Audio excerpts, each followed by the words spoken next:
it like it was yesterday. I was in my kitchen in Brussels with my best friend, and I had just watched a conference. A day which could have been like any other.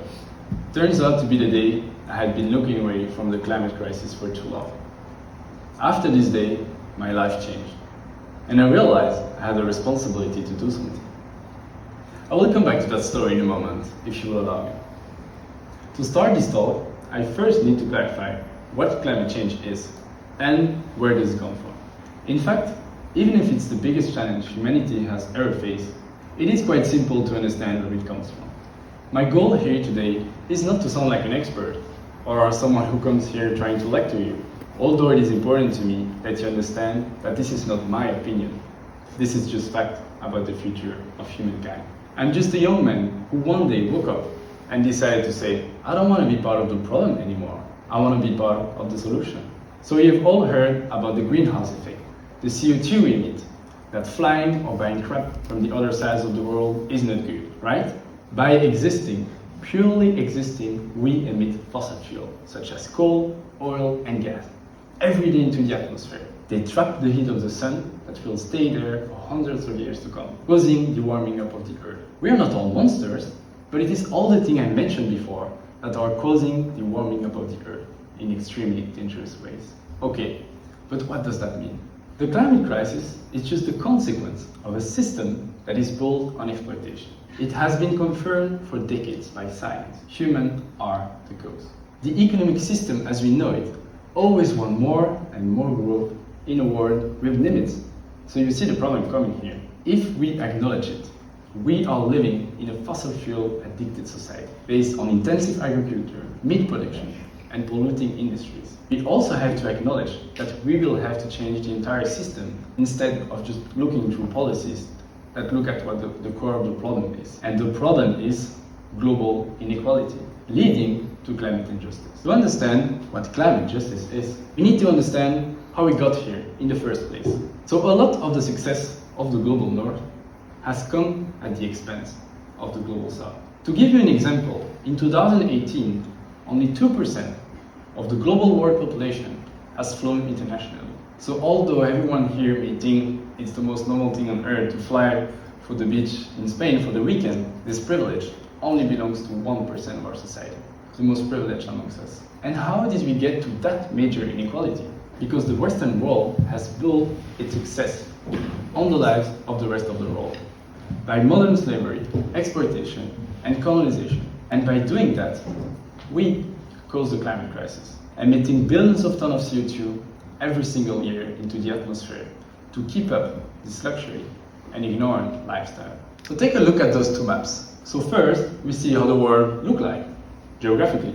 And then we see which continent are the big emitters. As we can clearly see, the global north consume and emit much more than the global south. But it becomes even worse because there is not just inequality in who is the cause of this crisis. It is also the people that are the least responsible that are facing the biggest consequences.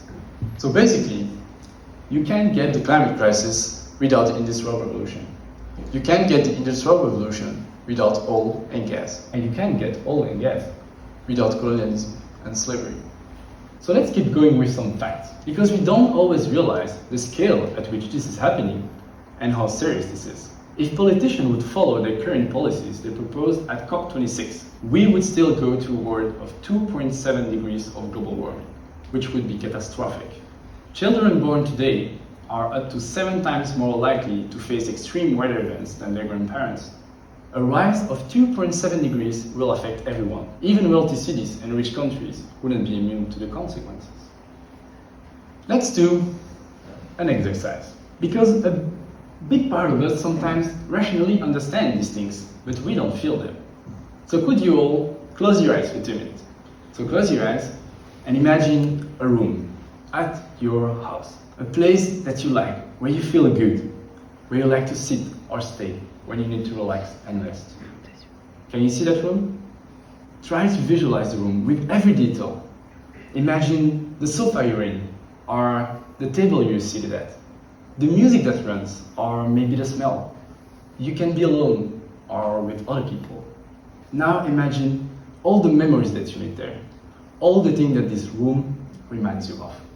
Family, friend, work, hobbies, all the things that make you who you are. And now that you see all of this, I want you to imagine that in a second, you need to leave everything, your favorite place, your house, and all your goods, because there is a huge flood, storm, or drought that made it impossible for you to live there.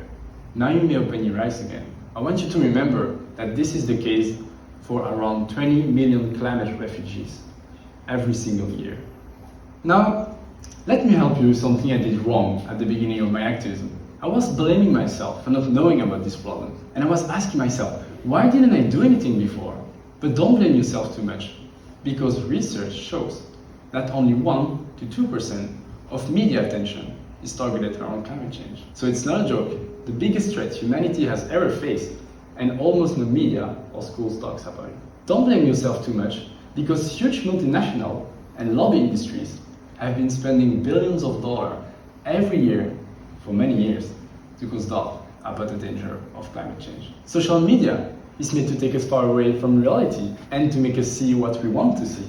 Don't get me wrong, social media has also good sides, but we need to be aware of the algorithm and the fake news. So to recap, climate change is just the consequence of the society of the Western world. And if there is one thing I've learned since the beginning of my activism, is that we are always dealing with this problem as if it was all set in stone, that our democratic system could never change. But I would like you to remember one thing that is very important to me. It is not just because a model has been existing for years, or even centuries, that it necessarily needs to exist in that way in the future. And there I come to a very important point in my presentation, near narrative. We are society. Our way of thinking is what creates everything around us. Our political system and our so-called democracy. If we dream together of a better world, we have already taken the first step towards it. We can take the example of the women voting rights, which once were unthinkable, and now, luckily, implemented in many countries. The most powerful engine for the mobilization and the cooperation of millions of people is the realization of people themselves that we are the engine. What can you do? Okay, I'm there in my kitchen, you remember? Then I look at my friend and I say to him, this young girl, she's 19, it was Adelaide Charlier, and she's doing all those things. And I'm doing nothing. I want to do something too. And then he looked at me and he replied to me, Kola, you say that a lot. And then after a few days, life goes on, the parties, the student life, and then nothing. And there, I probably took the best decision without even knowing at that moment. I took the first small step. And I made a promise to myself. First, I decided to go a month vegetarian. Second, I went on a strike. And I decided to meet young people who were able to pull me up in this direction. And third, I joined a youth movement. And I choose Youth for Climate, or Friday for Future Belgium. So we are the youth who organized the big climate strike in Brussels for weeks on end. We put pressure on politicians and businesses. We raise awareness, especially among young people, via social media, conferences, or visits in school. And I think what brings me hope and courage are the incredible and inspiring young people I'm surrounded with from everywhere on this planet. Okay, so that was how I got involved. Now, what about you? The biggest realization I had to start my activism with is when I became aware of my privilege, which brought me to my two responsibilities, as I like to call them. So first, see it as your individual responsibility. This is literally all the individual action you can do. Eating vegetarian or vegan, transport, shopping, clothes, plus your job, what you are good at and what you can do to help the wider cause, which is super important and what we need. But it is quite often where people stop and think they have done their part. For the most engaged people today, I mean, which is still sadly a small minority. And then see it as your citizen responsibility. This is more about your voice, who you vote for, but also how you think. And you can ask yourself those questions. Do I talk about climate change? Do I inform myself? Am I in denial? Am I talking about intersectionality, gender and racial equality, or human rights? This is very important and often forgotten. As I was saying before, what we really need is a system change. And for me, the fastest way to do this is to change the way we think of our society. From how I see it, society is made out of a triangle, consisting of civil society, industry, and politics. If you want a system to change, we need those three to change. They are dependent and they influence each other. This is why Youth for Climate has put together over 100 scientists to make a climate action plan, specifically for Belgian policy. We have given this plan to all party leaders since May 2019, and almost nothing has happened. So clearly the problem is not a lack of solution, it's a lack of political courage. Our politicians have a duty to protect us, but they seem to have forgotten it. So we come on the street because we need to remind them. They are not taking responsibility. They are gambling with our future and the present of millions of people around the world. For me, the best thing you can do is do something you love, where you can spend hours doing it and apply it to the cause, to something bigger than you. I would very much like you to leave this room with an idea, because sometimes you get caught up in a meeting, a documentary, or a conference, and you are taken by this feeling of anger and hope that shakes you for a few hours, a few days sometimes, and then nothing. Exactly what I felt before. I felt powerless in front of all that. And then the daily rhythm, the pressure of school and work life, a certain discouragement, which brings you back to your reality. What I would like to ask you is to think of one thing. It may sound ridiculous. Keep it there for yourself. One thing that you want to do to help to create this new narrative, or to participate to this huge movement going on. Think about it super hard and get it done as soon as you can. Swear it to yourself as an oath, here and now, that one day, when you're ready, you will make that promise. Exactly like I did in my kitchen. And look at where I am now. You can write it down or keep it in your head, but make that promise to yourself. Thank you.